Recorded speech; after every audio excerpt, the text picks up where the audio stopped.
Ang John chapter 6 verse 37 to 40 ay nagpapatunay na ang naligtas ng minsan ay ligtas na magpakailanman. Sabi sa verse 37, "All that the Father giveth me shall come to me, and him that cometh to me I will in no wise cast out. For I came down from heaven not to do mine own will, but the will of him that sent me.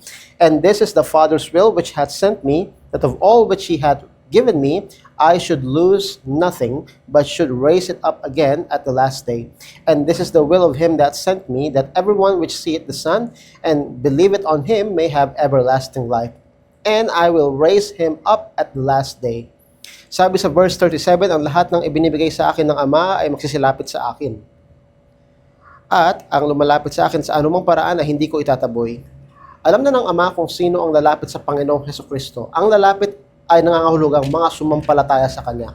Alam na ng Ama lahat ng sasampalataya kay Kristo. At ang sinasabi niya, sa anumang paraan ay hindi ko sila itataboy.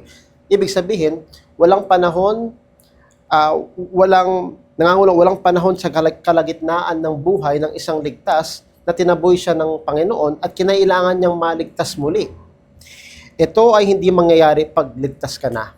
Dahil ang pangako ng Diyos kapag ikaw ay lumapit sa Kanya o sumampalataya sa Kanya, anumang paraan hindi ka na niya itataboy. Sabi sa verse 38, sapagkat ako'y bumaba mula sa langit, hindi para gawin ang aking sariling kalooban, pero ang kalooban niya na nagsugo sa akin. Ano ba ang kalooban ng Ama?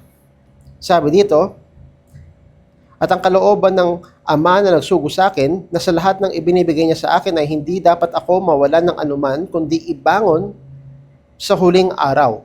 Yung mga sumampalataya kay Kristo ay hindi mawawala sa Kanya sa anumang paraan.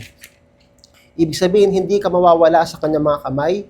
Anumang mangyari sa iyo, kay Kristo ka pa rin. Anumang mangyari sa iyo, kahit magkasala ako, nasa Kanya pa rin ako.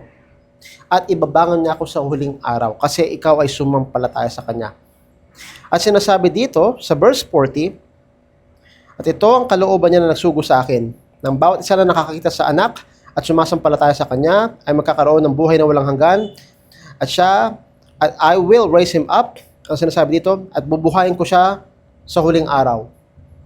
Kung naalala nyo, sa Matthew 7, sinasabi dito na hindi lahat ng nagsasabi sa akin, "Panginoon, Panginoon," ay papasok sa kaharian ng langit, kundi ang tumutupad o yung gumaganap ng kalooban ng aking Ama na nasa langit. Ano ba ang kalooban niya para ikaw ay mapapasok sa langit? Kailangan mong sumampalataya kay Kristo sa anak para ikaw ay magkaroon ng buhay na walang hanggan. At yun ang kalooban ng Ama para ikaw ay papasukin niya sa kanyang kaharian. At hindi ka dapat sumampalataya sa iyong mga gawa, kundi nagtiwala ka sa ginawa ni Kristo at yun lamang ang magliligtas sa iyo. At ito ang patunay kung bakit ang naligtas ng minsan ay ligtas na magpakailanman.